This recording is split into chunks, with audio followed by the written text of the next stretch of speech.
From the twisted realm of science and the darkest pits of reason comes chilling tales of godlessness. Bear witness to the unfathomable terror that is the Good Atheist. Hello, Ryan. Hello, Jake. You know, I thought it'd be nice and polite if we started a show with a nice hello, because we could say hello to each other like we could say hello to everybody who's listening to the bonus podcast. Welcome back, everybody. So we're saying hello, Ryan. Hello, Jake. Hello, viewers. Hello, listeners, everybody. Listeners. Hello, everybody. So it's nicer than saying I'm Jacob. Of course, you all know that I'm Jacob, but there's still a nice way to kind of introduce my name, and a hello, Jake, from somebody other than me is good. Besides, I figured that for new listeners, it might be a way for them to immediately be able to associate who's who based on sort of like their counter introduction. I suppose, although it's not that different from I'm Ryan and I'm Jake. Yeah, but the whole thing is we sound so alike when we do our own names because we're talking out of context that people don't know who we are because the conversation's out of context. Yeah. Well, I'm ready to give that a try. So, hi, Jake. Hello, Ryan. And hello, listeners. Welcome back to the Good Atheist. Well, at least welcome me back. You've been doing shows on your own. I did 2 shows with Jeff, who filled in the mighty big shoes. My big shoes. Your big shoes. And I tried to organize something for the other week that you weren't there, and it just didn't work out. It turns out that, everybody that I know was away. Like my ex-girlfriend that, because we talk a lot online still, she's gone in Jamaica, and then you were gone in Tennessee, and then our other roommate was gone in Philadelphia or something like that. Jeff was constantly working and being completely and utterly like not anywhere near communicatable, and I'm like I had nobody to fucking talk to, so I stopped talking. Like I wasn't saying anything. I was just having days where the only thing I'm talking to is your damn cat. And we all know that your cat talks the same way all the time. Yep. Just sort of meow right in your face. Constant meowing. Yep. Even now, we had to edit a part out of the show due to its meowing. Oh, always. That's pretty much the only editing thing. No mess-ups, no removing any of those incorrect snippets of information or vaguely racist comments. We only have to edit out the stupid cat. Yep, pretty much. Oh, well, what are you going to do? You know what? I'm hoping that the show is going to be good. I'm not going to guarantee you guys anything because, again, it's like... It's been so long. You're rusty at talking. I'm rusty, man. I'm rusty just talking. Trust me, Jake, when you are such a marathon biker, you don't have to worry about forgetting how to ride your bike. Don't worry a little bit. You sure? 100%. Right. I think it's actually probably good because maybe now, I don't know how it would be good, but I figure it'll kind of even you out a little bit. You've got all these ideas inside you that you want to share with people. So let's share. Well, we're starting with a mailbag. So this is like a softball entry back into radio. So this is a feature we tried. This is the first time we try this. Mm-hmm. And we decided, well, what better way to try it than with the people that already pay for the show? So we know that there's lots of good feelings.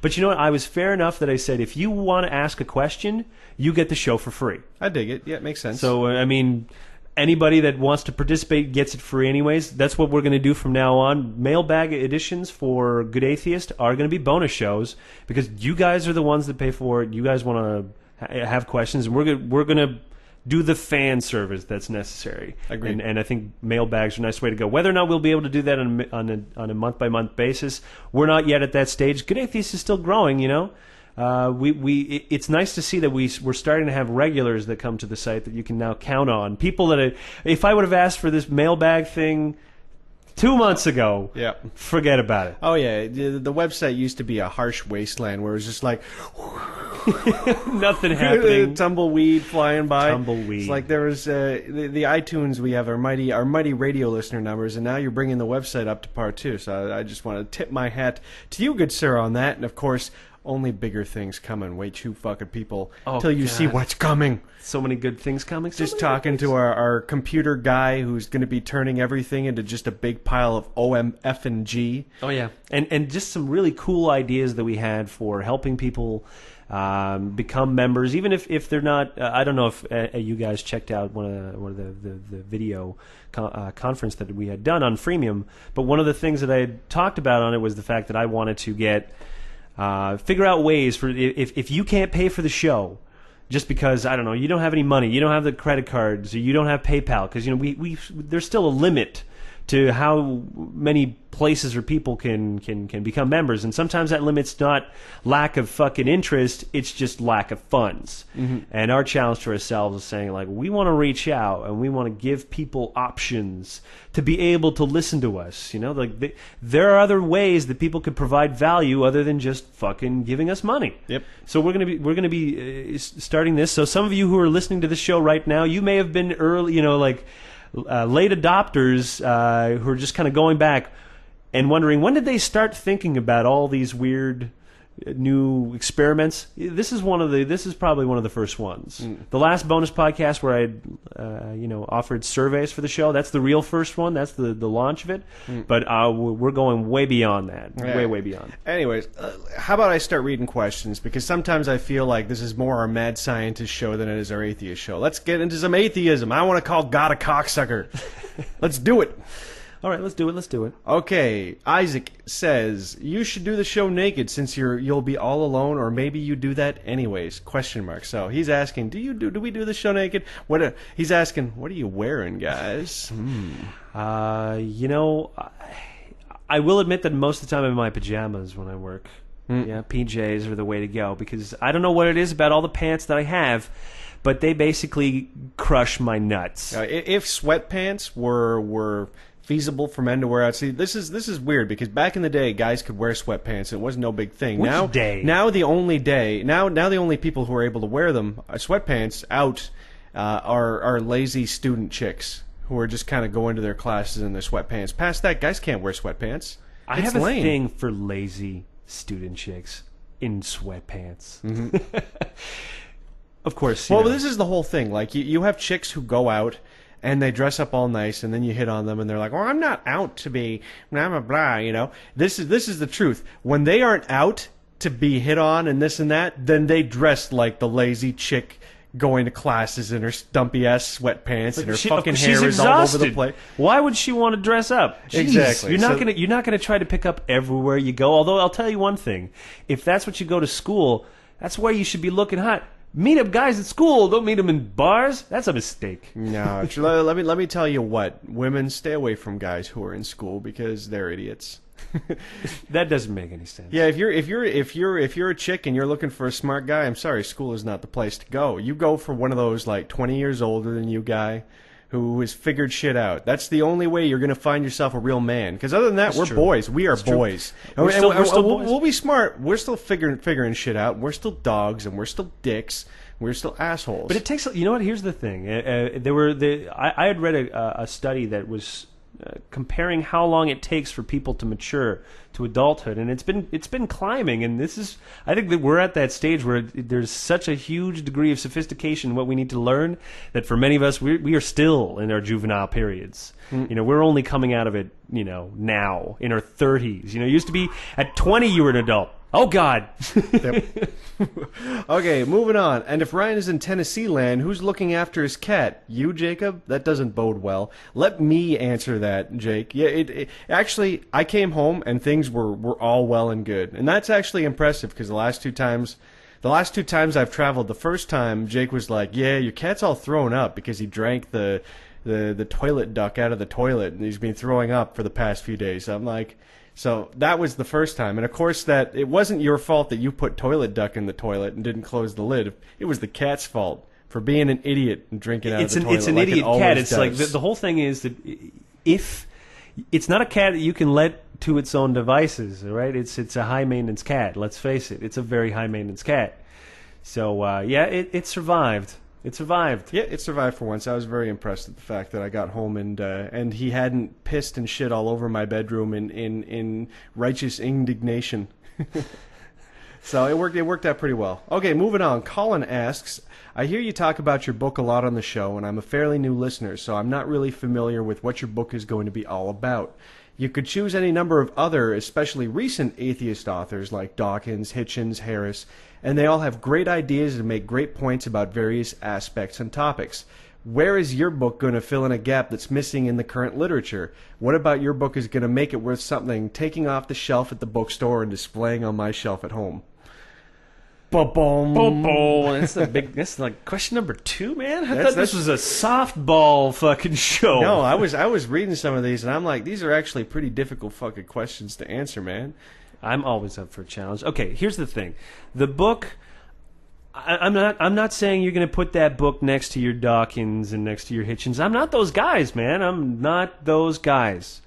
I don't think I'll ever be that big. But here's what I want to do with a book. I want to make a book that is interesting and compelling and about religion and about God, but not necessarily in a, here's why there is no God kind of perspective. We have those books. I don't think I need to talk about that shit anymore. But there's still lots to talk about. There's still lots of issues. Here's the thing. The way I see it is that there's still lots of things that I think we need to be looking at.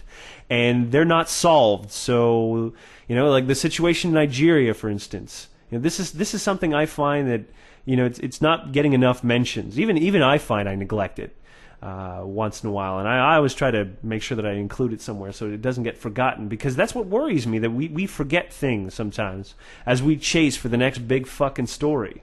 I want to go back and I want to look at all the stories that really kind of matter, all the stuff that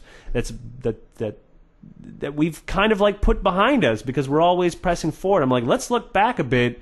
What's still kind of like a problem and what might have gotten worse as a problem? So I thought if I would really make a book, I could do it on that subject. Now, with that said, that's a particular option. I'm not ready right now to kind of devote just to commit to 100% of what the vision of that book is going to be because I'm still searching myself. I look back at some of the old posts and I'm like, fuck, I could expand on that post and make a good chapter out of that. But maybe that's not what I want to do. Maybe that's why I've been experimenting with drawing. I thought maybe of doing a hybrid between a comic and a book might be interesting. You know what? Here's the thing. I want to ask you guys. I've been asking, in some of the posts. I know some people think it's kind of a ridiculous thing of saying, why are you asking me what you want to write? But that makes perfect sense if you really think about it. What is not being talked about? What do you guys want to know more about? I market to you guys. So the problem is, I think people are wanting these stupendous new ideas that they don't. It's one of those things where I don't even know the question that I want you to answer. You just have to figure it out and answer it and blow my mind.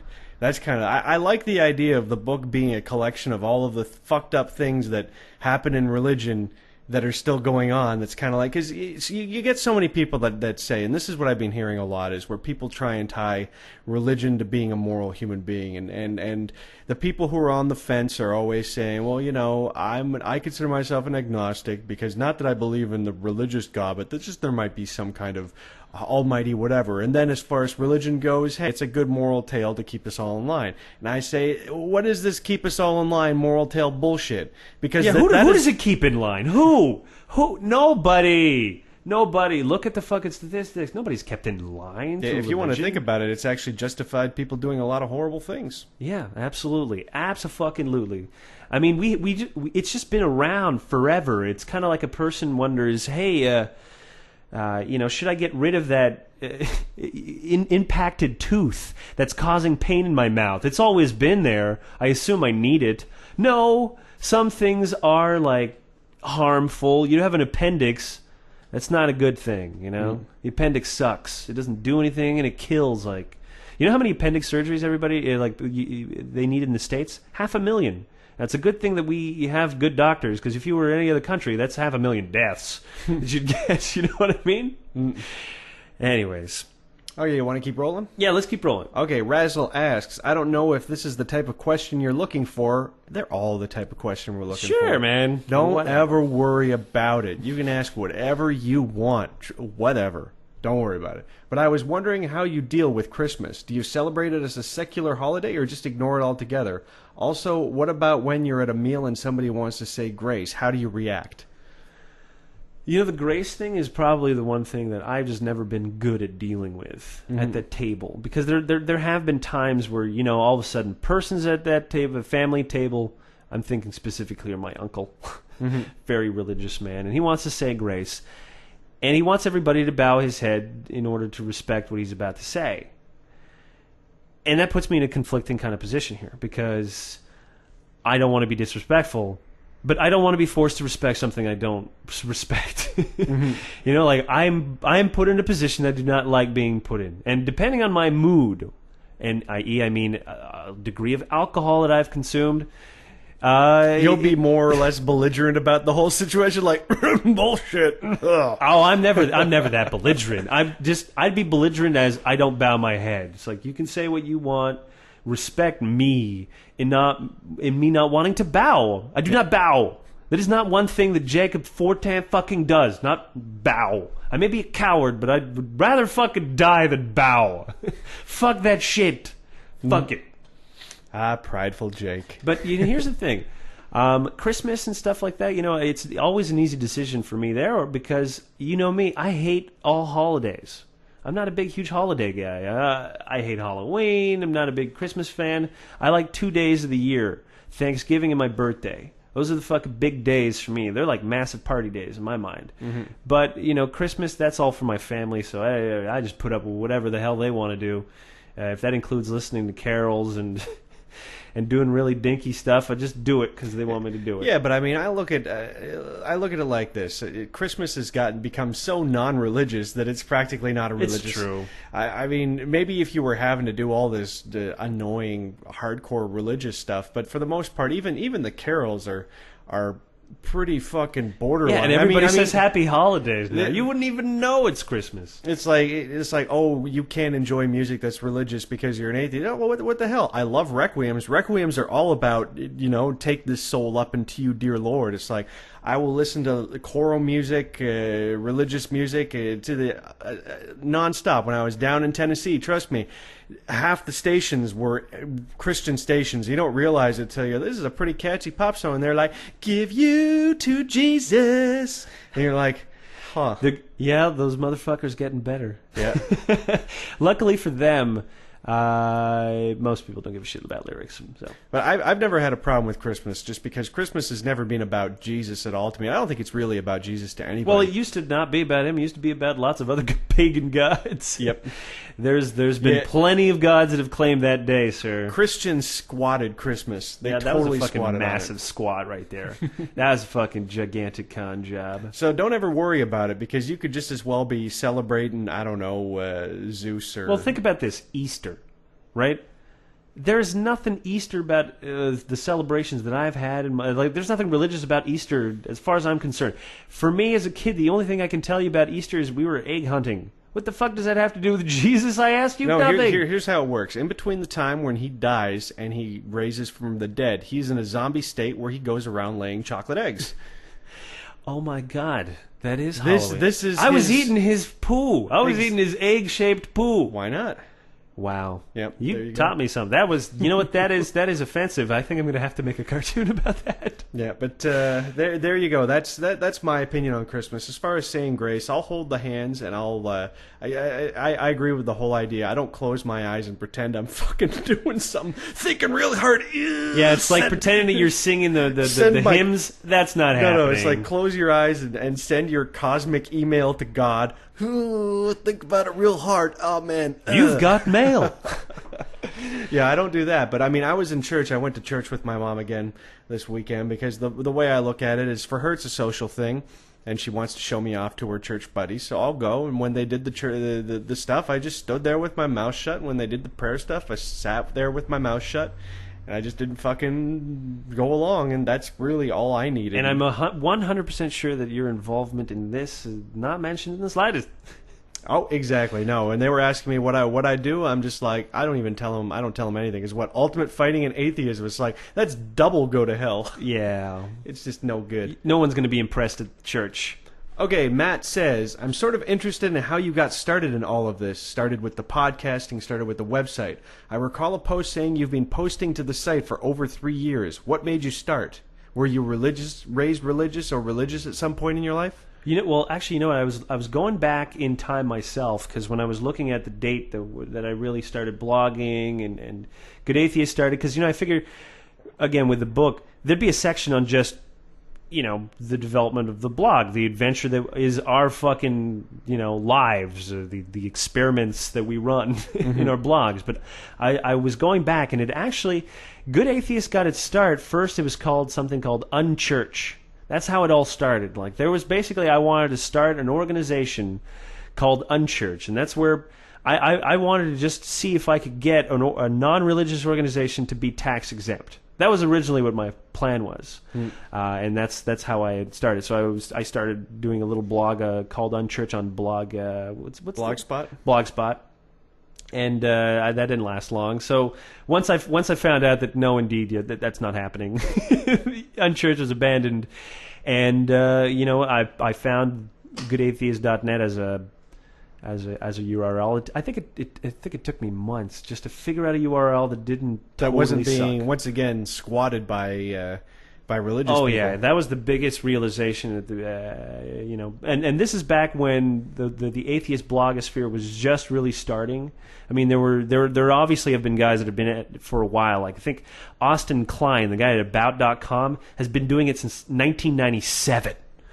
I mean, that's when the internet practically fucking started and blogging about atheists. And I'm like, you, sir, are one of the first ones. Yeah, if you edit HTML files to update your site back then you were an early adopter. Yeah. And congratulations to you, good sir. Yeah, congratulations. That's why sometimes, you do searches and his posts appear a lot, because, I mean, that's an impressively dated fucking article. That's a long time to be banging your head up against the atheist wall. I can't. You know what? I don't even think I can do it for that long, guys. I have a revelation. I don't think I can do it for that long. Well, you think about 10 years, 20 years, it starts to get a little bit scary, doesn't it? But we'll be rich and famous by then, hugely successful. We'll somehow. be able to do lots of other stuff, and I'm sure we'll transition. We're not going to stay static and the same for 10 years. Can you imagine? No. Shoot me in the mouth with a shotgun. That's what I want you to do. Yeah. That's where we're at. You know what, guys? It's not going to reach show number 600 for the bonus podcast. It's not. Oh, we could be. We're going to have a TV show by then. Trust me. We're going TV, or we're not going to number 600. It's stopping at 600 and moving to TV if I go broke. I look forward to when we hit number 600, somebody saying, haha, your life sucks. That's then the next day, found dead, head blown open. So what was the question? I'm sorry. Okay, still wanting to know how you started the podcast and how whether or not you were religious at some point in your life. Let me answer the religious one. No, actually. I mean, I was like every other kid, born an atheist and just never really taught religion at all until I was in college. I mean, for the most part, all I knew from my dad was that it was just a load of bullshit I shouldn't even bother with. So that's the whole thing. You did get a negative thing from your dad. You were raised against the church, but not from my mom. I mean, you know what? As far as I remember, we just never talked about religion. Ever. Yeah, so all you got was the negative from your dad, right? So there you go. Yeah, fair enough. But I mean, I saw him every 2 weekends, and we never got along. So true. We were still butting heads back then. So if anything, it would have made me more likely to want to be religious. It's like that old rebel against your dad. If I wanted to rebel against my dad, becoming a fucking priest would have been the way to do it. And what a priest I would have made. Yeah, with your good talking voice, and egotism. Because really, when you think about it, a preacher's the most egotistical motherfucker you've ever met in your life. This man not only believes that he has a line up to God, but he believes he's interpreting everything that he can tell you how to live. Yeah, that he can tell married couples, like a Roman Catholic priest can tell married couples how they should be married. Yeah, right. Real expert there. Guy's never been in a relationship. Yeah, never had sex. As for the podcast, actually, the way that we got started was Ryan was doing a thing on FightLinker.com, the Ultimate Fighting Project. I was trying to do the Good Atheist thing, and the best way you can always do something, I believe, in life is to share it. So we were like, well, why don't you help me with yours, and I'll help you with, and you help me with mine, and let's fucking combine our talents. Yeah, he basically knew that he had me on the hook for some work, and he was like, time to get this Good Atheist fucker rolling. So that's how I called in some favors. Yeah, we were like, hey, remember that thing you said you'd do? Time to do it. But hey, you're not unhappy, right? Slave man, are you unhappy? No, I'm quite happy. Okay. Okay, Razzle asks, with all of its atheism, is YouTube an invention of the devil? You know what I love about the internet as it is right now, because I think in the future the internet's going to be really fucking different. But for now, it is kind of the realm of the elite. And the elite are non-religious. Let's not fucking beat around the bush. The smartest people, they don't believe in God. And if they do, they keep that shit locked up in a different drawer, all right? There ain't no fucking interference there. They're like, oh yeah, sure, God, locked away, not interfering with the way that I see the natural world. So it is strongly atheistic to a certain degree. And, you know, all the sites like Dig, Reddit, you know, all the big social sites, huge atheist leaning, huge. I don't know if that's going to last forever, but I love it. I mean, A, I love the internet, and B, I love the atheists biased in the internet. It is awesome. It's like, why do I love it so much? I mean, it's the perfect environment for us. Well, we have such a situation nowadays where it just seems like people want to live in ignorance, where the truth is readily out there. It's not like the truth is out there X-Files style, where it's like, it's like, no, it's... Have you found the truth, Mulder? No, not yet, but we will find it someday. It's like the truth is out there on Wikipedia. It's like you could set it up in Firefox, so anytime you type anything into your fucking address bar, it goes right to the page on Wikipedia, and you can learn about anything, and you can read the source, and you can find out the truth. But there's a whole bunch of people that just they live in this weird fantasy world. Fortunately, they are not of the majority on the internet, at least not yet, or at least not of the active users. Well, you know what? Here's the way that I see it, though, that there are probably guys that start off, say, you know, their minds are made up about something in particular, then they find the internet. Do you think that they're going to stay the same? The internet changes you.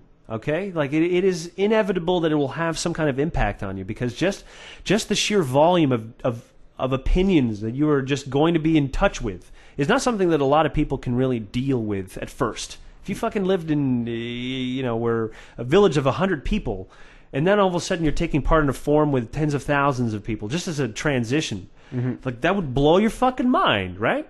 And there are still people that are just that they have never been able to interact with that many people or with that many differences of opinion. Yeah, but you got to also understand that once you get up past a certain amount of number of people that you're interacting with, the communication breaks down. You're no longer getting all these fucking great ideas from all these great minds. You're getting the comments like you get on a YouTube video where it's like, oh my God, you're a fag. Well, obviously people try to seek places where they'll have like the similar kind of dialogue. Yeah. The entire reason that we operate is because of that purpose. People want to communicate and come in contact with us because they're like, I think similarly to you, sir. Can we do business? It's like, let's enjoy each other's company. And you know, that's what we do. You know, like we're trying to make a living out of it, but that's what we offer. We offer a singularity of thought. So like, who wants to know what other people are thinking like, and who wants to share in that? But with that said, I think that a lot of times people aren't being exposed to ideas that maybe they'll naturally fall in love with. Just that they never knew, you know? Sometimes an idea is perfect for you. It just fits you like a lock and key. Like maybe for you, it's just you have a crazy understanding for math and you never even knew it. But as soon as you're given a problem, it's just, boom, it just triggers something. And it's honestly what happens for a lot of people. You know, we talk about it in mixed martial art. There's this guy called Georges St. Pierre. And he's like this phenomenon. And essentially the reason he's a phenomenon is just because you show him something and then he becomes a master at it.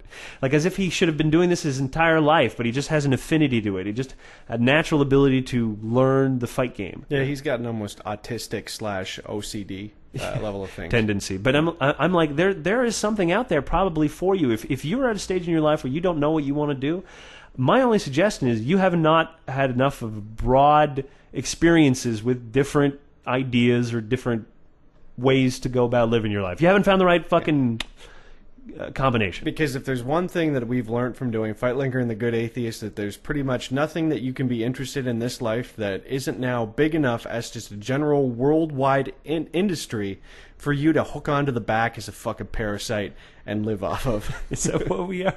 No, I'm just saying. It's if you wanna know, like there's a whole bunch of fucking big ass sharks out there, and you can be that little fish that trails along that cleans its the underbelly and keeps it clear of moss, and that can be your fucking role, and you can live planet atheism or planet ultimate fighting or whatever interest that you're in, there are ways to break in. Yeah, but it's the same with everything. I mean, imagine you wanted to go into politics. You got to do kind of the same thing. You volunteer at during elections. You do all the fucking bullshit work to kind of be somebody in that scene. You got to pay your dues. Like every fucking scene, you got to pay your dues. But out there is a ton of shit jobs, but only take the shit ones that of things that you care about, fools. Yeah, I very easily could have ended up still working for an Interac terminal company, one of those little ATM machines. It's like, what kind of life at the age of 55 I would have been like, great.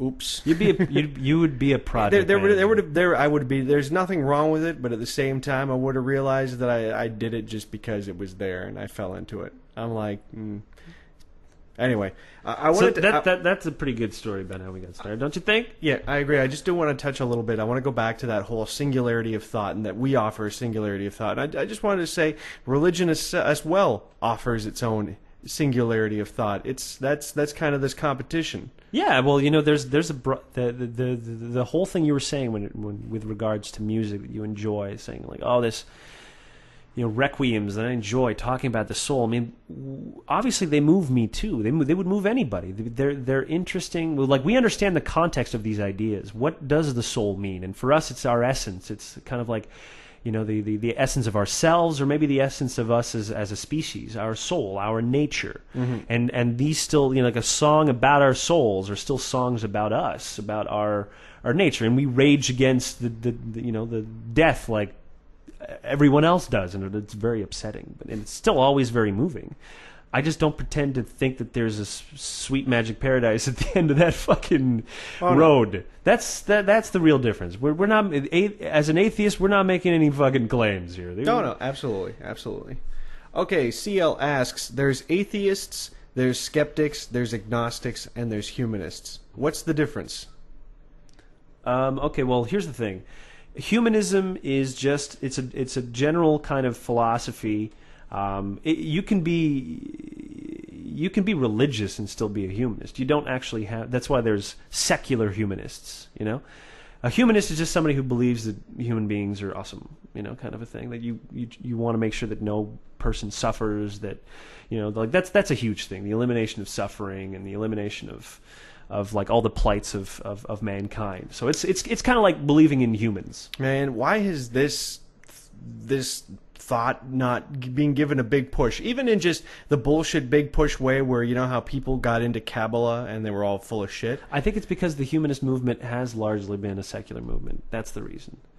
So I think the whole idea, particularly for religious people too, they actually don't like humanism because it puts the focus on humans, when religious people want the focus to be put entirely on God. Mm-hmm. That we are unworthy, actually. The only focus, say, that Christians believe is on the fact that we are sinful by nature and unredeemable. And we deserve only through the sacrifice of Christ are you redeemed.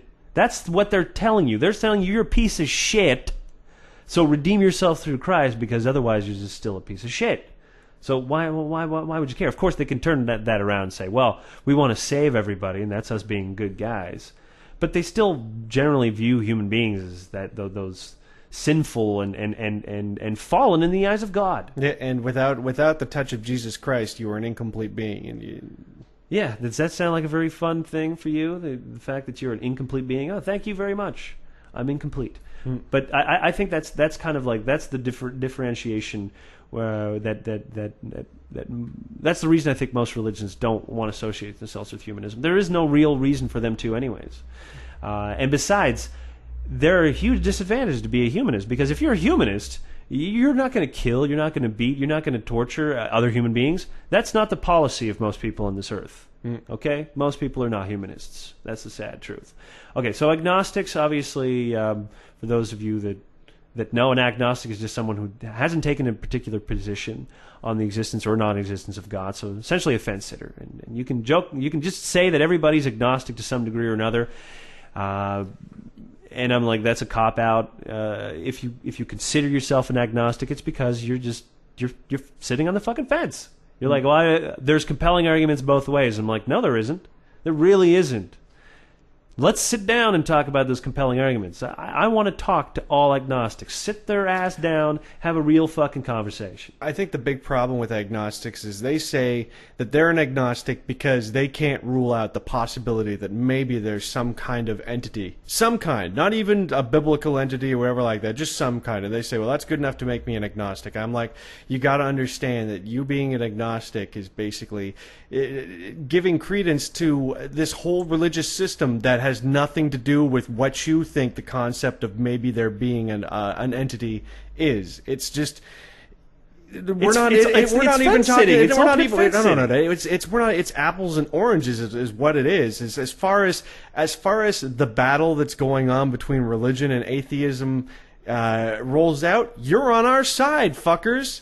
So stop thinking that you are a fencer, because the truth of the matter is you're just copping out.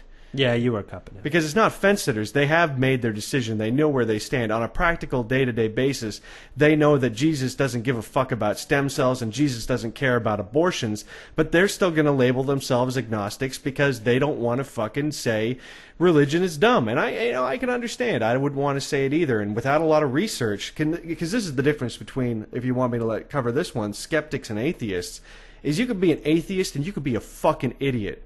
And I'm sure there's skeptics who are idiots as well, but at least skeptics are skeptical about everything. About there's a process. Skepticism the is information that gets into their brain, they are always skeptical about, and that's what a good skeptic is all about. While atheists, I mean, I know lots of people like, God doesn't exist, and you know all those things that people like religious people always making fun of atheists and stuff like that. I'm sure they've met a bunch of atheists whose faith in atheism, and that's what it was, is just as flimsy and baseless as anything that we levy against religious people. Well, that's the entire reason I even fucking started this site, because there are still lots of people, and these are people who listen to our shows or go to the site that don't want to plug in that deeply into sort of like the atheist world, but you still have to be aware of what the hell's going on.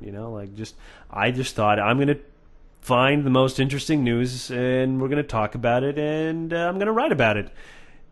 Make the stuff aware make people who are just kind of the casual atheist. You know what? Like, that's what we appeal to. The fucking casual one who's also very frustrated with God. If you're the hardcore guys that sort of like, we love our shows to be on specifically research topics, I'm like, then go somewhere else. We're edutainment, all right, people? We're just a place where fucking godless people can sit fuck down and have a real conversation about God. So that's what we do. That's our market. CL also asks, why is there such a divide between atheists and agnostics over Bill Maher? Apparently he doesn't believe in Western medicine. What do you think? Well, you know, I've been thinking about this for the past couple of days here about Bill Maher, because he was going to be he's being given a Richard Dawkins Award for his he set up an award in his name, I guess. Anyways, it's to anybody that does any significant contribution to atheism gets recognized, and Bill Maher did Religulous, so they want to give him an award, and he deserves it for Religulous. Now, with that said, Bill Maher and you are not going to agree on everything. Okay, Bill Maher is a funny man, but Bill Maher is stupid about certain things, and that includes medicine. In particular, he seems to be downright gullible about medicines, thinking that there's some kind of like pharmaceutical conspiracy, that it's all bullshit, and then the process is just marred in complete greed. Like, he has no faith in the scientific process when it comes to medicine. Well, he thinks medicine is corrupt and it's just lining the pockets of. And from a political side, to a degree, I agree with Bill Maher that there is a serious problem in that collusion. But that doesn't mean that the drugs are ineffective. It certainly doesn't mean that homeopathy works. It certainly doesn't mean that chiropractic works. It's just, and he's also a huge supporter of PETA. He's on their board of their board of their directors, and PETA is not an organization that is very critically minded. They're a scary organization themselves. Yeah, PETA to me always seemed like a wild, thrashing, irresponsible organization. They really are. I dig their core message, and I think to a certain degree that's why they're so big. But a lot of their methods and tactics and stuff like that, and just a lot of the fights that they try and fight, it's a PR fight, and it's not actually even the real battle. I think the problem really is that PETA is in many regards a very fundamentalist organization. You know, they believe that no one should even have pets, that all animals should be freed. And I'm like, that's the most ridiculous thing I've ever heard in my life. Yeah, what, did they think that all of these dogs and cats that are our pets will just wander the world free? No, they'll just be dead. It would be worse than dead. That would be the end. It's here's the thing. If you want to treat animals ethically, you need to save them from fucking Mother Nature, okay? That's the honest truth. Mother Nature is a bitch. That's why we take animals to vets, you know? Because Mother Nature is trying to fucking kill them, and we want to save our pets. Now, are the pets benefiting from that relationship? Yes. Yes, any life that has at least some degree create an association with us is benefiting. Now, sometimes that's a bad thing, like flies are benefiting, and we hate flies. But you can imagine that it has all kinds of, you know, there's all kinds of externalities because of those types of relationships. But you can't just, we have created dependent relationships with many different types of animals, you know, all of the domesticated breeds essentially, and now we either take care of them or we let them die off until they become extinct. Now we got two choices, but I say we can treat them more ethically by developing symbiotic relationships. Like we have a symbiotic relationship with dogs. We don't just use them for companionship, we use them for work, you know? We use them as seeing eye dogs. We use them for help in protecting our homes. There's lots of uses to a dog, and everybody wins from that relationship. Everybody. It's a good thing. So fuck off, PETA. Fuck off. Like, honestly, all pets free. You're living in a crazy world. So that's what Bill Maher's into. So Bill Maher's his own man. You just got to deal with the fact that he is not somebody to be 100% emulated. Yeah, and that goes for pretty much everybody else. I mean, I know that I've got some fucking crazy ideas. I know you've had, and I'm pretty sure you still do have, quite a few crazy ideas. We all have those things. None of us knows everything. And hopefully, as we learn more, we make the right decisions and we pick the right sides. But it's not always that fucking easy. It's not. The world is a very confusing place. You know what? Here's the deal. If I ever talk to Bill Maher, I'm going to talk to him about that. That's a fucking promise. I want to talk to him about his beliefs in medicine because that's got to be addressed. And he has his views. So if he wants to challenge those views, I'd be more than fucking happy to do that with him. Man, you'd have to be ready. He's a sharp fucking tack. Okay, moving on to Aaron. Asks, you get to go to cocktails with two famous atheists, one living and one dead. Who do you pick? Well, the living one would have to be Christopher Hitchens. I just listen to that man talk all night. Just about fascinating things. He's a great storyteller. You know, that's why his book is good. Like, just read his book because it's good. I pick James Randi because he seems like the most pleasant of the atheist gang. He really does. It's true. He's like the grandfather of atheism. And you know he'd be doing fucking magic tricks at dinner and telling you stories about being on Carson. It's like picking Hitchens. Hitchens is a fucking sloppy drunk. What are you talking about? He's a mean motherfucker. And God knows, there's going to be somebody at this cocktail soiree that's going to fucking get up in his grill and he's going to have to smack a bitch. And it's not going to be all that pleasant. I think it might be hilarious. But maybe if I got drunk with Hitchens and we just fucking went on a tear, you know, maybe it depends on the situation. Sort of like me and Hitchens just getting drunk and going fucking causing some ruckus. Now, dead atheist, I would actually. Here's the deal. I would talk to a dead deist that I think I could talk into atheism, and that would be Thomas Paine. I would love to fucking talk to Thomas Paine because. There was a sharp mind, man. There was a sharp mind. Let me give you a little story about Tom Paine where you can appreciate just how sharp this guy was. He's in jail. It's the French Revolution, and Tom Paine gets invited over to France because at that time, before the Revolution, the French are like, "Oh, American, we want to copy you, so come over here and you shall help us." And he starts helping, and then all of a sudden the group that he's helping, they all get arrested and they start getting murdered. So he's locked up in a cell. And facing possible death. Getting guillotine. So while he's there, he decides that he's going to write a book. And that book is The Age of Reason. Now, in The Age of Reason, it's basically an attack on Christianity. So he's quoting the Bible and all this other kind of stuff and attacking it. But here's the deal. He didn't have a Bible in his cell. He had memorized most of the Bible. And he just launched his attack on this thing in the remaining days, possibly, of his life. I'm like, what a fucking cool dude. Now, a side note to that, the only reason that he lived is because his door was open because he was suffering from a terrible flu or cold. And there was one of the guys, the barrister or whatever they fucking call them, and he was supposed to mark... The jailer? The guy who's basically going to be the one taking you to your execution, though. So what are they called? I don't know. Doesn't matter. Anyways, so the guy's walking over and he's putting crosses on all the doors, like in shock of the people that are going to be executed. But he forgets to do Tom Paine's because the door is open. He thus escapes execution and then gets freed the next fucking day. Praise Jesus. Is that why he changed his mind afterwards on The Age of Reason? No. The Age of Reason is attack on Christianity, but he's a deist. Okay, he believes in sort of like, he's kind of like Spinoza, right? He believes God is God of nature and so on and so forth. The interesting thing about Tom Paine is he accused Christians of being atheists, actually, because he said that they had transformed God into man, and that was blasphemy. I kind of dig it. I really dig it. That's why I kind of dig it. I love it with the Catholics, with all of the saints and the idols. And well, here's the thing, you guys. If you haven't read this, go over to Gutenbergproject.org, Gutenbergproject.org, and download the book. It's free. You download Tom Paine's Age of Reason. It's awesome. It is just as valid an attack now as it was then. All right, it hasn't changed. It's still the same Bible. Now, with that said, there's a couple of, he doesn't always quote the right thing. Sometimes he was doing it from memory, and it was probably pretty stressful. But it is a fucking awesome book. So that's who I'd dine with. How is it written? Is it written in kind of a decent style, or is it like? It's totally readable. It's totally readable. It's not overly complicated prose. Besides, the one on Project Gutenberg has a nice little intro that explains everything, gives you the context, and gives you pretty much all the story that I just told you. So I guess you don't have to read the introduction. Mm-hmm. So, but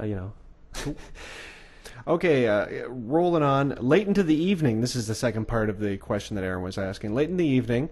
Oh wait, I didn't get to say who I would. Yeah, you said James Randi. What was James what was your Randi alive? dead one? Carl Sagan. Oh, man, you're beating me here. I really am. You're kicking my ass. I really am.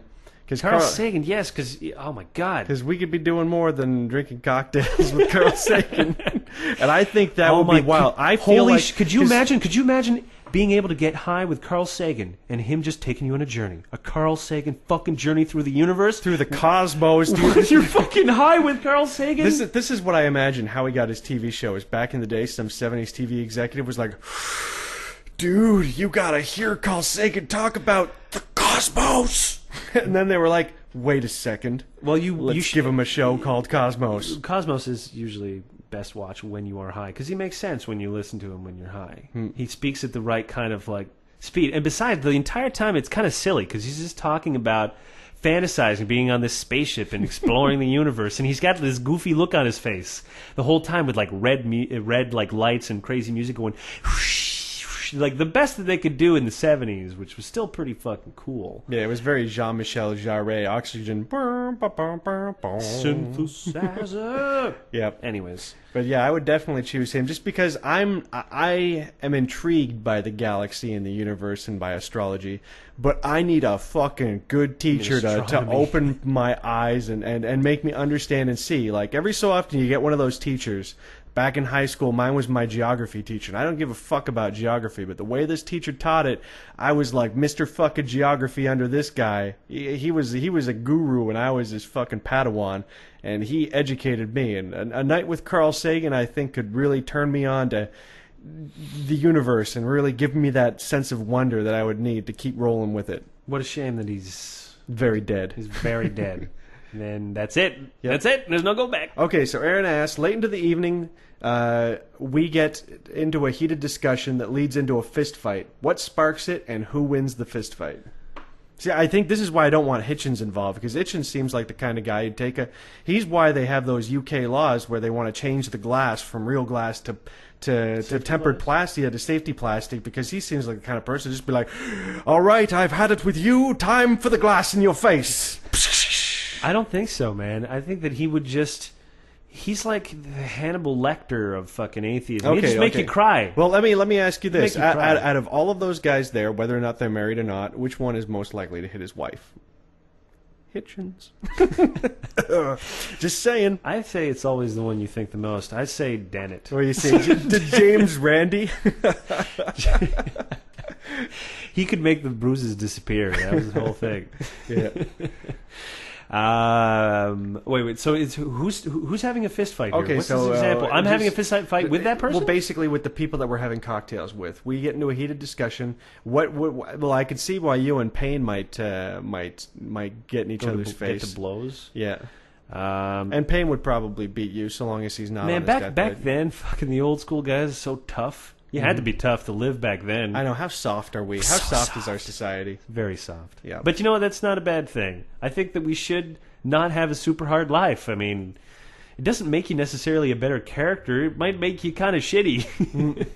There are lots of people that have hard lives that turn out into really hard people that you might not want to know. Okay, Scott asks, what theist arguments do you personally find the most compelling? My favorite is, you can't have something from nothing, so what made something from nothing? And that's not so much a theist argument, but that's just the biggest I don't know. And therefore, that gives them the most wiggle room. Yeah, but that always seemed to me an improper conclusion of saying, well, there can't be nothing from... something from nothing. Something from nothing. Here's this God that's came out of nowhere. Yeah, I know exactly. So it's not. It doesn't have a compelling. That's the immediate flaw, but at the same time, the logic behind it is basically you can't. Let's see your science explain this. But I mean, big deal. You have to deal with the fact that the universe may be a paradox. Fucking deal with it, man. That's a pretty big paradox, man. We were talking about how paradoxes Dude, there are can huge be really... paradoxes, and maybe that's the whole thing. Maybe but the answers to the universe really are paradoxical, and we have to kind of accept the fact that not everything makes logical sense. You know, even math, even that, the paragon of logic. Mm-hmm. You can't prove a 1 + 1 = 2. Mathematically, you can't prove it, and you're just like, fuck. But it's still true. It's still goddamn true. It's just that's the paradox of everything, is that you can't really prove anything at all, but they're still true. They're just very fucking true, but you can't prove them. So you just have to deal with the fact that you can't prove it. If I'm going to go back to the sort of like, what is the argument that I find most compelling? I got to be honest with you, man. None of them are compelling. Not one. Not a one. It's all like either God in the gaps, as in we don't know the answers to this fucking question, therefore God, or it's this other fucking bullshit where they're even getting more specific. Said 2,000 years ago, some fucking Jewish dude told you how to live your life, and you got to follow him. Like, get out of here. Compelling, zero. Well, what about that compelling one where they're just, I just feel it in my soul, it is my heart, and the power of God is under the lippity lights and all that? Don't you find that one a little bit hard? That whole, like, God is in my heart and... We all love people that may not even be around anymore. Do you know anyone that's not alive that you still love? Not really, because nobody I know is really died yet. Okay, fine, but at least most of the listeners will know what I'm talking about. It's still possible for you to have a relationship with someone that doesn't exist anymore. Mm-hmm. It's just because those feelings don't go away. They'll go away when you go away, when you're a big giant pile of dead. But until then, you know, you still have a relationship with them. It's just not reciprocal. So with God, I see it the same way. A person can, you know, there was a video that we put up on the site. This guy fucking crying his eyes out, saying like, I feel the Holy Spirit. He's so real. I just want to tell everybody about him, how much love he's full of. I'm like, you are feeling loved by no one and trying to boast to everybody about this. I'm like, pop out of your delusion for 5 seconds and realize that those feelings, you are capable of those feelings. You're just not giving those feelings to anybody. So, well, let's look at it like this. Have you ever had a relationship where you fell in love with the idea of a person and not the person themselves, and then afterwards you're like, holy shit, that person was not who I thought they were. I made this imaginary thing up about them. I was basically feeling love for something that didn't even really exist. Oh yeah, absolutely. I can definitely think of a good example of that. Everybody's got that one where they were just making that shit up in their heads. They just wanted it to be so true. So of course it was true, and then all of a sudden it comes crashing down. Okay, Luke B asks, What do you think about Christmas? I think we kind of answered that one, but let's see. What kind of things do you get from the holiday as an atheist? I asked because I heard about this book, The Atheist Guide to Christmas by Arian Sharin, and I might pick up a copy this weekend. Now, actually, I wanted to mention that book because at first I was kind of like, hokey, who gives a shit about this atheist book to Christmas? But this Arian Sharin chick, she was the book is called There Is No God, The Atheist Guide to Christmas, and the reason it's called that is because this is the chick that looks like the same there's probably font for there's probably probably no God. She's the one that put up the money and got the idea and raised the money in the UK to start that. So this is her weird dual book.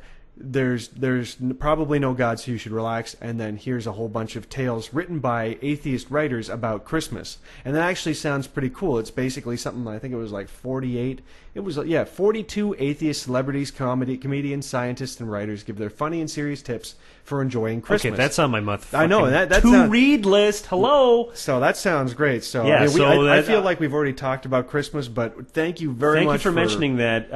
You know what that reminds me? All of you guys who've read books that you think that we should be made aware of. One of the things that I want to start is I want to create a page where I can basically give book reviews and talk about books for people. Because here's the crazy thing. I mean, we had a fan that met up with us. And, when we were doing the PodCamp thing, and the first things that he was asking me was like, "Can you recommend any books, Jake?" And that's the same thing that I had asked Daniel Dennett when I met him. I'm like, "Can you recommend any books?" Yep. We should just have a resource, and Good Atheist should be a resource for people to be able to find what the good books are, what our reviews of them are. Like if we do podcasts on them, we'll link the podcast that we talk about those books to, and we'll put our little write-up, just a nice little fucking place so that you can know more about these books, because that book sounds really interesting. Yep, agreed. And I'm going to read it. Okay, and Luke's other question, what do you think about skeptical conferences like TAM and TAM London? Do you think social events for atheists and similar groups is a good or bad thing? If there was a Canadian atheist camp, would you consider attending? And how about if you were invited as a guest? Man, fucking the honor of being invited as a guest, that would be awesome. Yeah, and you don't even need to invite me as a guest. I'll just go. We've been talking about 100%. We're going to I think it's called Dragon Con, or there's a gigantic con in Atlanta that we're going to next September. For 100% sure, regardless. Yeah, we only of heard anything about else. it after the fucking thing was over. Yeah, literally a couple days after it happened, one of the guys who was there, just still with the massive afterglow of an orgy of atheism, he was like, "You got to come to this," and I'm like, "We do have to come to this." And it's not even just the fact that it's all about atheism; it's also about all the other stuff that we fucking love. Yeah, as well. no, we're total geeks, and of course we're nerds. Yep. Nerds will inherit the future, fools. And it's like, guess what? Intelligent people with lots of diverse interests. Is it fun to hang out with these kinds of people? Yes. Do you want to go hang out with a bunch of smart people that are fun? And it's like, heaven forbid you meet a chick there that's smart and interested in interesting things. Oh my God, that would be terrible. Yeah, don't do that. Let's not go there. You better keep dating those religious chicks and keep fighting. The ones that believe in astrology. And maybe you can turn them, maybe. But you probably yeah. won't You better hope nothing like, I don't know, the death of a pet or a parent doesn't push them over into fucking losing your girlfriend to Jesus. Oh boy. Yeah, I think I would actually love to hear some stories of any of the readers if they've lost a significant other to Jesus. That would be an interesting. I'd love to hear that. But yeah, no, absolutely. We would definitely go to any of these. I think they're a great idea. I know you do too, because when you were thinking of Unchurch and its practical realism, you were kind of imagining it as as kind of like one of those traveling atheist shows. A nice social network for atheist people to come and hang out and chill, and you are not alone. You are not alone. Well, you called me crazy for wanting to start up sort of atheist groups. You're like, it's like herding yeah, cats. but you got to understand. The suggestion was a couple years ago when you weren't shit. No, but I mean, I didn't mean from me, but for me anyways. Just nobody believed me that was what was going to happen. No, like, I believe that people were going to get together and do some stuff. But as far as like your blueprint and your idea at the time, it was crazy. Even now, it would be still very hard for us to do. But I feel like in a couple of years, okay, number one, we'll start going to these things and checking them out. And then number two, maybe we'll look into doing one in fucking Montreal, because why the fuck not? Well, here's what I was thinking that we would really do. We would probably work on some material and do a show. We would do a show. We would do like an atheist comedy show, and I think it'd be a huge hit. I think it'd be fun. Okay, moving on. Zach asks, I couldn't find your email anywhere, so I'll just post right here. Considering the atheist agnostic, a.k.a. the knowns demographic, is that to pronounce that right? I don't nuns? know. The nuns, Atheist agnostic, the nuns. The nuns demographic is growing exponentially larger with each new census, and there was one brave representative that officially declared his atheism back in 2007. How do you think the oath of office will, if at all, change and or be administered years later in the later years of the early 21st century? Also, do you think that what do you think of the chances of an atheist congressman, or dare I say it, president, will grow larger within the next 15 to 20 years?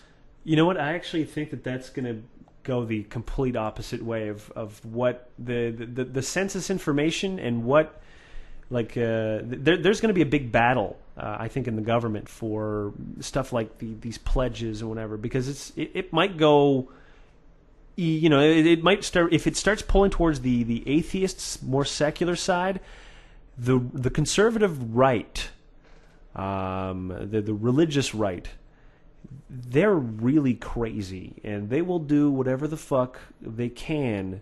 And they're very well organized. They're far better organized than any other group right now, and they get to do what they want. Really, largely, they. How it's possible that a person who is an atheist or agnostic still cannot be voted in to a country that basically really invented the separation of church and state is just, it's beyond me. I don't get it. I don't fucking get it. Whatever. Historical accident. You guys had to do it first. Yeah, it was just a wonderful fucking accident that America just had that separation of church and state. What a great idea, and boy, has that really worked out well for America. You know what? In truth be told, in politics at the beginning, it didn't really matter anyways. I remember reading that Jefferson's opponent was trying to call him basically an atheist, and Jefferson's response was to say that to dare to include religion in politics, to try to besmirch someone's policies, was unquestionable. I know, isn't it hilarious how that wouldn't fly? You know, that answer wouldn't fly anymore, and it's just goes to show you they had it right back then, at least on that aspect. Yeah, they were a little bit better organized politically, I think. They just saw what happens when you have the kind of endless bullshit that we have now.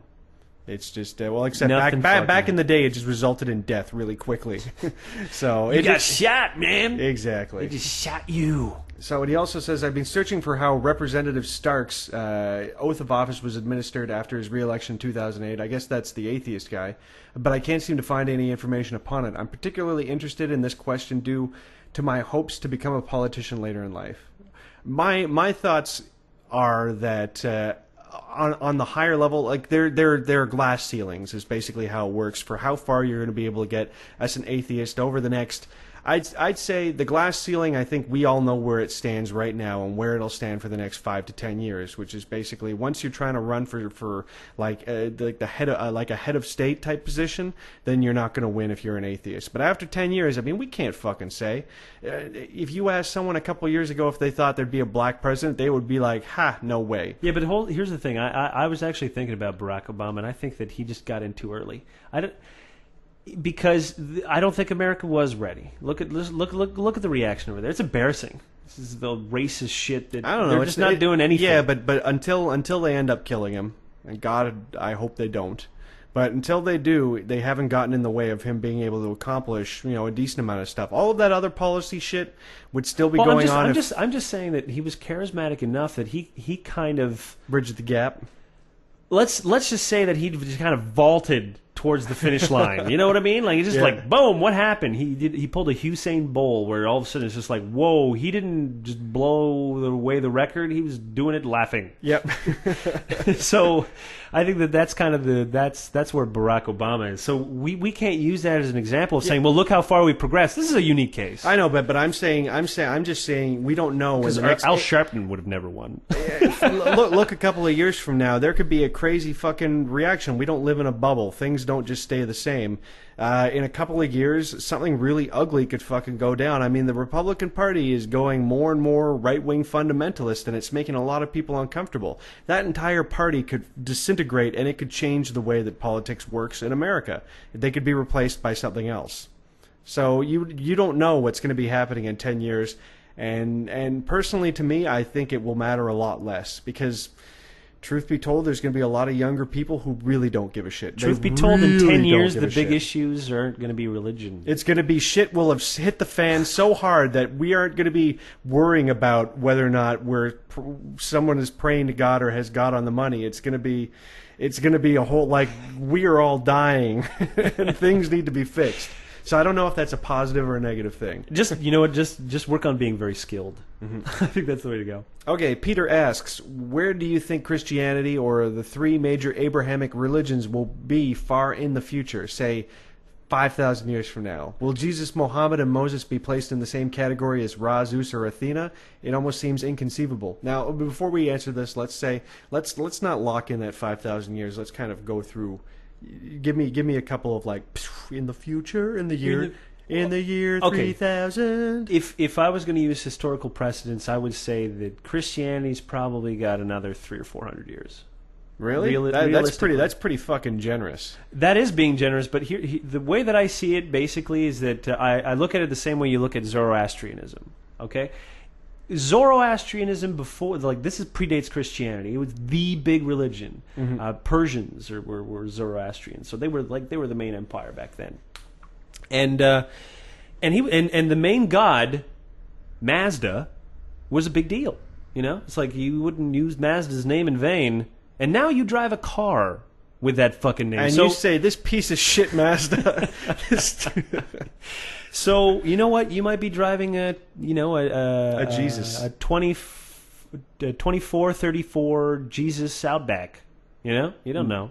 Okay, I could see it hanging around that much in 300 years, but I'm just saying, like, 300 years ago, look at where we were. Look at how much we've progressed just in the last 50 to 100 years. You don't even want to try and imagine what things are going to be like. You know how we were so crazy optimistic back in the 60s about what the future was going to be like? I think that now we're way too lame with our scientific ideas for what it's going to be like. The truth is going to be jaded. so... Yeah, exactly. We don't want to make that same... We don't want to say flying cars anymore, but it's funny. We do have flying cars. They exist. They're just not marketable.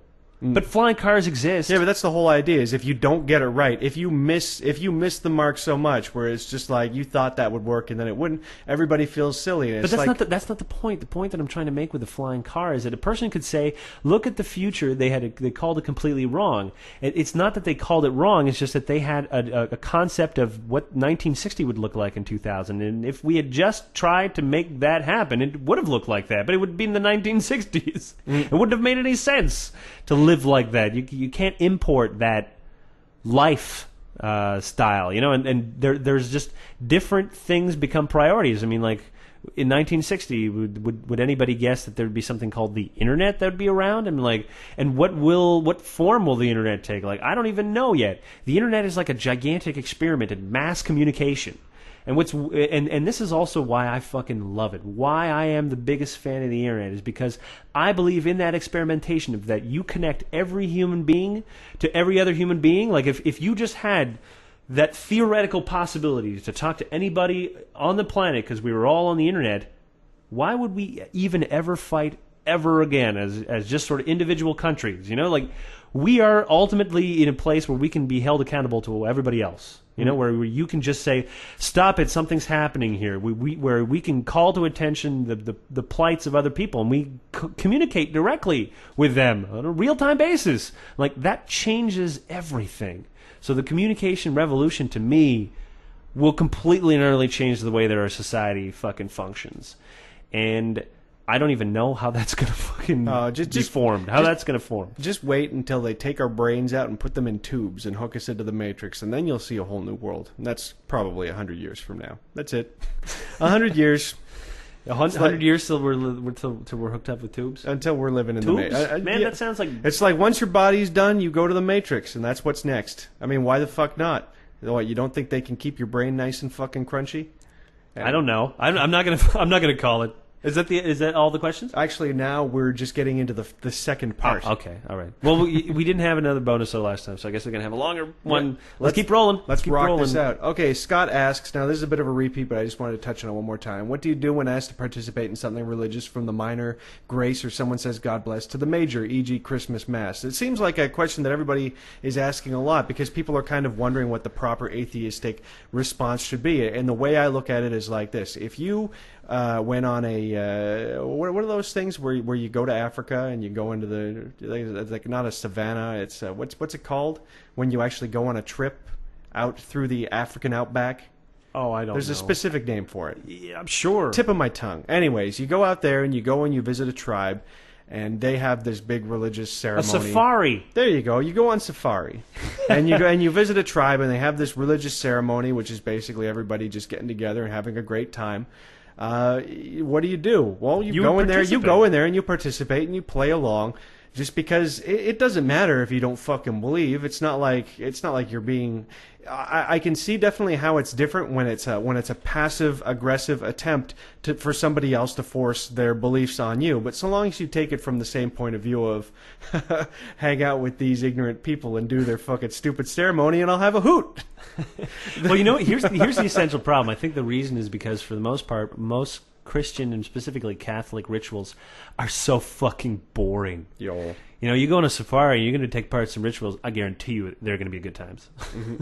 You know, it's even why if you're going to go and have to do some kind of Christmas Mass, like do it in one of those like churches where they have choirs singing like awesome songs rather than just the depressing ones. Like, I don't know where you'd find these places, but I'm sure they're out there.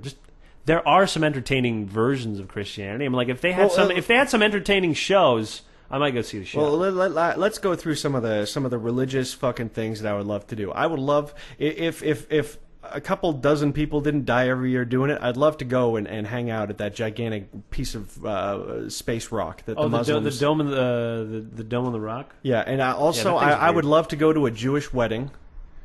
And I think that's pretty much everything off the top of my head. But I know there's some other pretty cool ceremonies out there that will be fun to do. What about that tomato one there in Spain? Is that a religious thing, though? I don't think so. Oh, no, Yeah. I guess not. No. Maybe. Probably. They all start like that. Anyways, we can roll on. Put some more thought to that and maybe do a post about it because that'd be kind of neat. All the religious things that would just still be fun to do. Okay, Mac asks, what exactly is in it for me to try and convince these people that what I believe is true? Sometimes I become an apathist and just stop caring to try. What is in it for me to fight against these brick walls? So I'm assuming that he's just talking to people that religious people. Why? Religious people. Why should I talk to these people? Why? What is in it for me to fight the good atheistic fight? And I think a lot of people ask that question. A lot of people, number one, you have that whole thing where you feel like you're being a dick when you fight the good fight. What is in it? Well, okay. Here's the thing. I'm going to tell you what. I'm going to tell you why you got to do it first, and then I'm going to tell you what's in it. You got to do it first because somebody's got to do it. All right. You ever find yourself in a situation where somebody had to do something and that person was you? Yeah, that happens because what do most people like to do? Nothing. They just fucking sit back and they're complacent and shit. I mean, look at Germany as a perfect example of that, right? Nazis coming to power, and it's not that because every fucking German was a Nazi. Maybe 20% of them were. The rest were just apathetic sheep that didn't say shit. And the ones that did, well, they got fucking killed when the movement got too big. And it's just one of those things where you can't let movements get too big. Religious movements, they're a little big. All right? They're a little bit huge, and for some weird reason, they don't like accepting criticism, and that's a pretty fucking dangerous thing of any idea. Don't you think? An idea that does not accept criticism, and when you just criticize it, they're like, hey, that's my belief, you're not allowed. What the fuck, man? Not allowed to criticize my ideas. We're all allowed to criticize each other's ideas. That is your fucking right. That's called reality. Yeah, that's the reality. Somebody's going to say, I don't like your idea. Now, that doesn't mean you have to listen to them. You don't have to. But they're allowed to criticize your fucking ideas. And here's an interesting side note. Remember that whole anti-blasphemy law that we were trying to pass in the UN and it got killed? Yep. They're trying to bring it back. Oh yeah, that's how they do it. It gets voted down, and they try and do it again, just like France with the copyright laws and a whole bunch of. If you want to take a look at well, what was it with the anti-gay marriage thing? That was the second time they were doing that, right? Second kick at the can. That's right. That was the second kick at the can. That's how it rolls. These people they get told no, and then they'll bide their time and try it again. So I mean, that's another answer to your question. I mean, even when you think that you're done talking about that kind of stuff, you're not done. Now. You know, I think sometimes people get frustrated because you'll talk to someone and it feels at the end of the conversation that nothing got fucking done or said, you know? You ever get to that point where you're just talking to someone and you're like, fuck, I did not change their mind. Why did I even bother? Well, remember that when you're just having a conversation with someone, it takes time for people to absorb ideas. It doesn't happen immediately. And a person is not going to just suddenly stop themselves midway through a debate or an argument and say, you're right. I mean, that's not what people do. Not what most people do. I'm actually capable of that, but I know you are not. Shut your mouth. But my point is, when you're having a conversation with a person, what you might be frustrated, you might be frustrated from your approach. And all that means is that maybe you need to change your approach. I always found that one of the things that works well is when you're talking to someone and you restate their assumptions first. You know, like you go through and you get them to try to tell you what their assumptions are.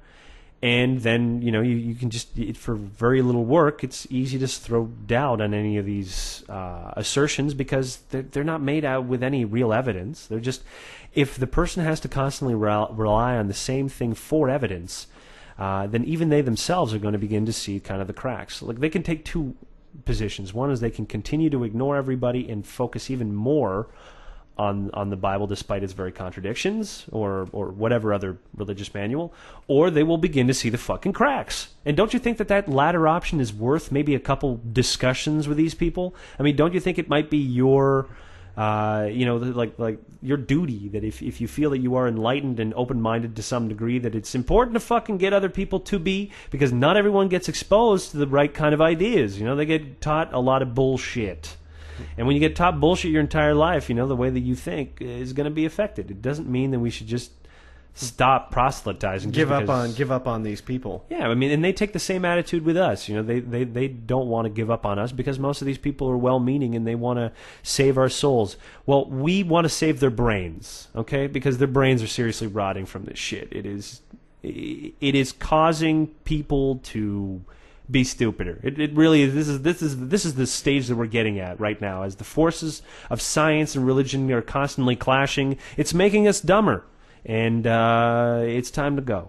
Now, for me, I would say that you don't really have to fight the brick walls. I'd say that the best thing that you can do is that both sides are fighting over that gigantic chunk of the middle ground. And what we need to do is you need to try and win over that group. So you don't have to spend all your time preaching to the choir. I feel like the Good Atheist radio show, to a good degree, preaches to the choir. But when you go out there into the world and you want to pick your fucking battles, don't go up against the hardcore Christians. Go against the people who are just kind of floating around. And the way that I've always attacked it is, I'll never shit on people's religion or religious beliefs, but when they put their toe over that fucking line of what I believe in this sky god thing means that we can't do stem cell research, or it changes what we think about abortion and stuff like that, at that point I'm like, this is where you get the bitch slap.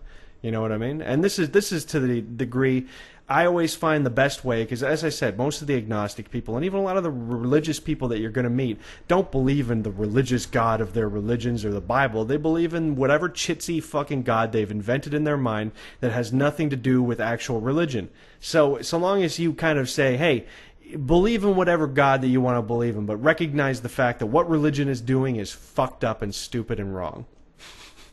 That's a good summary. Let's move on. Next question. Okay, Richard Feinberg asks, I would like to see some debate with some Christians on the show, but that would mean you would need to do some more research about the subject rather than just winging it.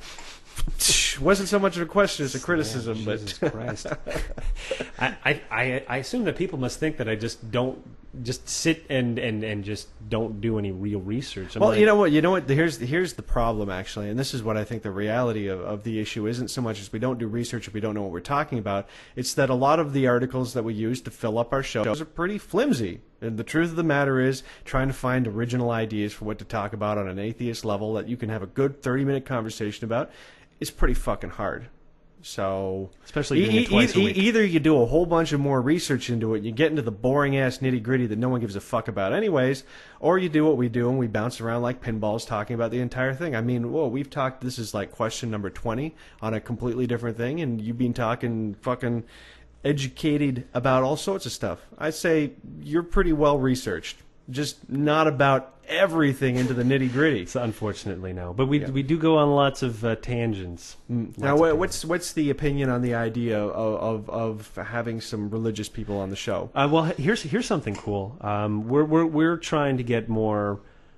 More guests. Is in A. Well, you know what? I decided I was going to start big, so I reached out to PZ Myers of Fringula fame, and he's agreed that he wants to do a show. So you guys get to hear it first. We're going to be doing a show. I don't know if it's next show. I have to call him this weekend, but I think he's traveling. But he's not the first of people that we're going to do. The way I figure it is that I'm going to include that as a segment during the show. But I don't want them to co-host the show because it's too difficult, right? Mm-hmm. But I want to have like a nice interview, so I'll do an interview portion for certain good atheists and just say like I'm going to have a conversation with PZ or I'm going to have a conversation with these people. I want to talk to PZ about Ray Comfort. I want to talk to him about his blogging experiences and stuff like that. So these are the kind of questions I want to ask him. Nice. We are planning on having on branching out a little bit more and doing more once we change our studio setup, because our studio setup isn't perfectly how we want it. We wanted to be able to have actually other guests and it doesn't sound like ass, because I think you guys remember one time we tried the three-way show and that did not go well. It was the worst. It was just like most threesomes, just relatively uncomfortable and unsatisfying. It's a lesson for you people. Don't believe the hype. Really, porn is a lie. Porn is a lie. Porn is a lie. Okay, so he now asks, Richard Feinberg now asks, my question is, do you believe in make some people believe do unjust things because a maker tells them, or I wasn't actually trying to make that difficult to understand. What does he ask? I'm not sure. I'll just finish reading it. Do you believe that people do unjust things because a maker tells them, or just that believing in improvable things is what they do so? I'm sorry. I don't know what that question means. I can't decode that. I think what he's trying to ask is that if belief in a maker, the supreme being, leads people to sort of like violent behavior, is what I'm gathering from this. It's like, if you believe in a higher power, are you more likely to harm people? Well, I guess it all depends on what you think that higher power thinks. I think automatically, I'll be honest with you, I think automatically belief in a higher power as a thing unto itself will make you more likely to harm or kill other human beings, just for this reason alone, that whatever your maker is, there is a possibility that somebody else does not believe in that. And that decision, the decision that you make once you realize that that's true, will have a powerful influence. But that if you didn't have a belief that wasn't shared, it wasn't something that you needed to worry about to begin with. It is a point of contention, is what it suddenly becomes, is what I'm saying. So if you believe, I don't believe in a higher power, so it's not a point of contention with anybody else. Unless that person starts having a belief in a higher power. And it's not because my belief is argumentative, it's because theirs is. Theirs is combative. It's not just that there is a God, it's that this is what this God is like, and he tells me to do this, and blah, blah, blah, and I'm like, we now have a problem. Yeah, I mean, the whole issue I have, like, take a look at people who are into Jesus, because you would think, hey, I mean, it shouldn't be a problem to think that there's going to be deities like Jesus that people were going to believe in, that's just going to make them all hippie nice and really crunchy and groovy and nice people. But the truth of the matter is that they really believe in Jesus to the point where if you don't believe in Jesus, you're going to fucking hell. And those are the nice ones. There's plenty of religions that are like, oh, you don't believe in what we believe? Time to put you to death. The Old Testament does not fucking mince words about that. The Quran does not mince word. You are supposed to kill the unbelievers. The only reason that's not really that discussed is just because you can just explain it away. You can just be like, oh, this is just a internal thing. What are you talking about? It says kill unbelievers. I mean, come on now. Okay, Choco Bar asks, we know of crazy Christians saying wacky shit, but have you encountered any atheists that are clueless, irrational, or crazy even? Yeah, well, we talked about it before. There's plenty of really ignorant atheists. Well, I wouldn't say they're the majority, but there's still going to be a lot of them because some people, they don't believe in God for a variety of reasons. Well, maybe their belief is just because they were angry at their religion. That's a fucking reason why somebody might be an atheist. But look at it like this. I mean, how smart can a 12-year-old kid be who doesn't believe in God? So it's just actually, it's funny that you asked because a couple of weeks ago I had linked to a 12-year-old girl that had sort of had an interview about her beliefs. Whoo!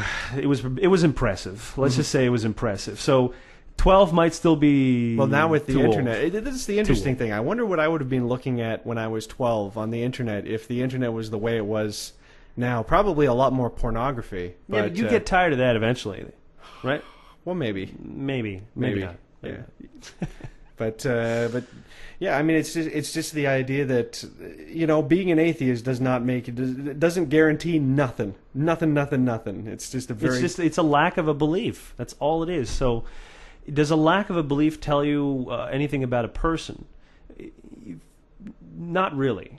I mean, the one thing that it tells you, at least now, because religion is sort of like the majority of the world is religious. It's not a high majority, but it is a majority.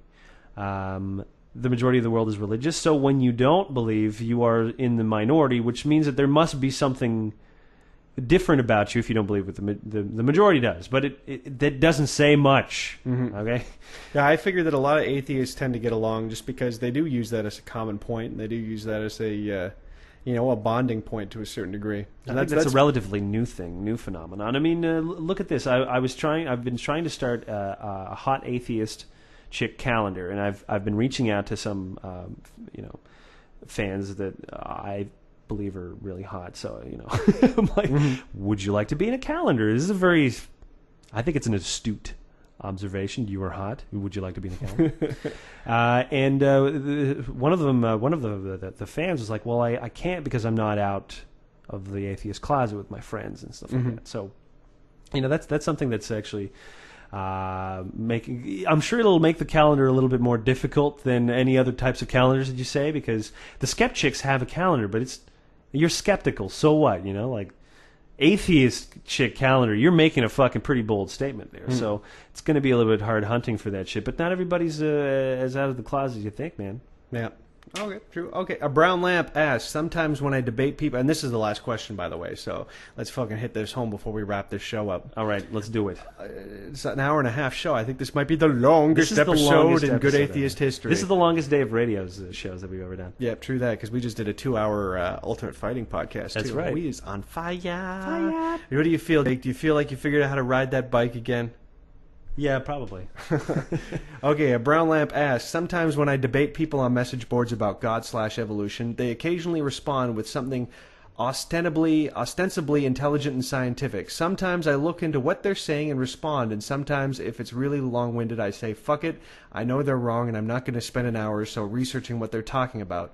Like the creating new genetic material through mutations arguments. It's silly, and I don't feel like researching something I can argue with common sense. I guess my question is, when presented with the overwhelming evidence of scientific data they can't explain, do you think that most believers say, fuck it, I don't feel like looking into this, I know I'm right, like I do with the mutations argument? Is laziness and intellectual non-curiosity the reason most people still believe in God?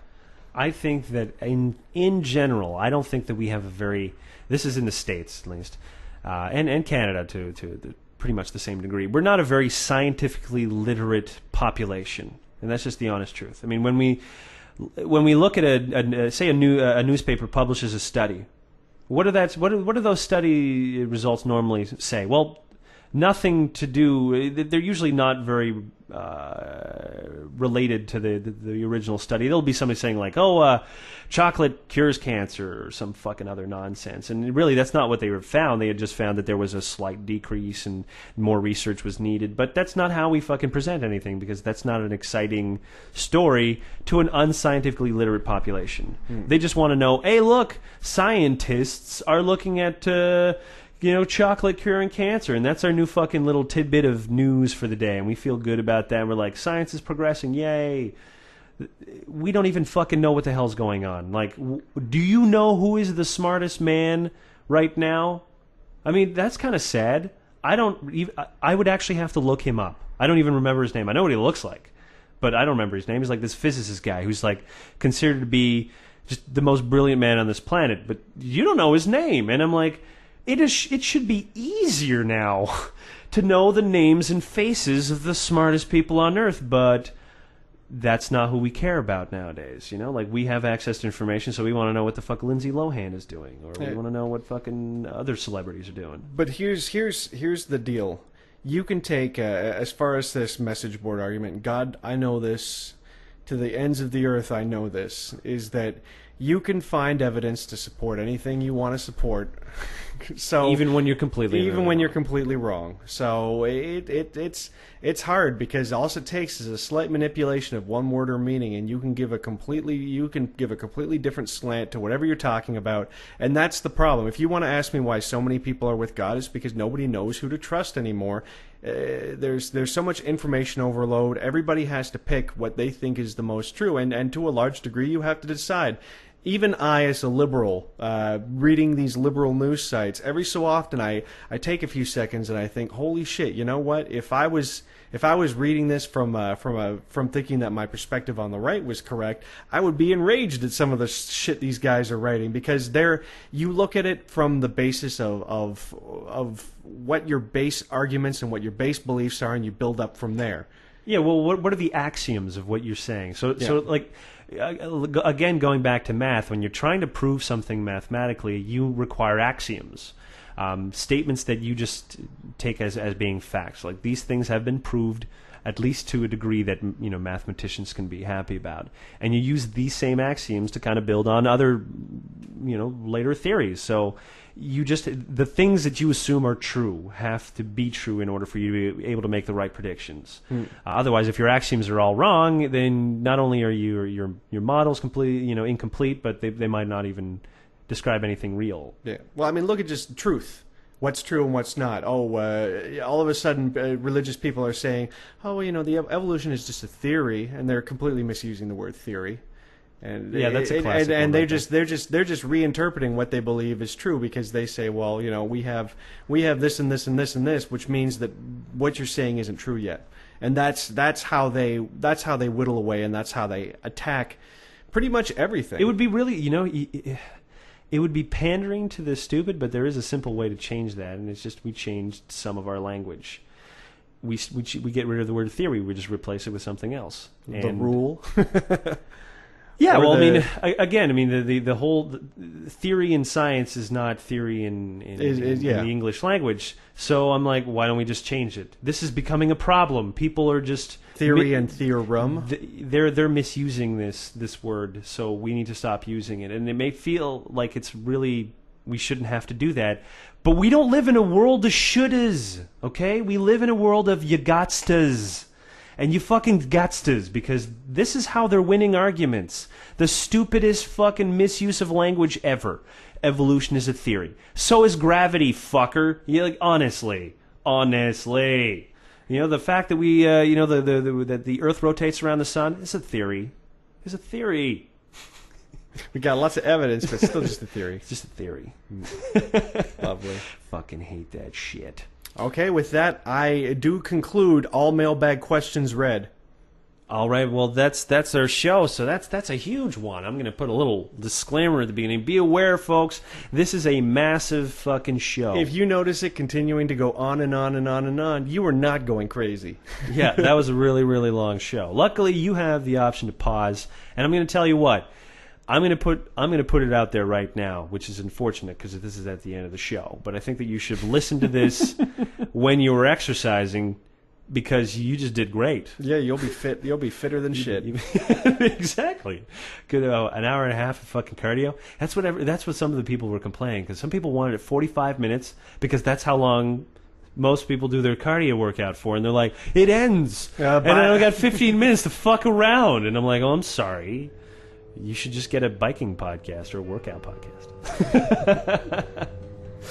All right, with that, my name is Jacob Forte. And I'm Ryan Harkness. Have a good atheist day, everybody.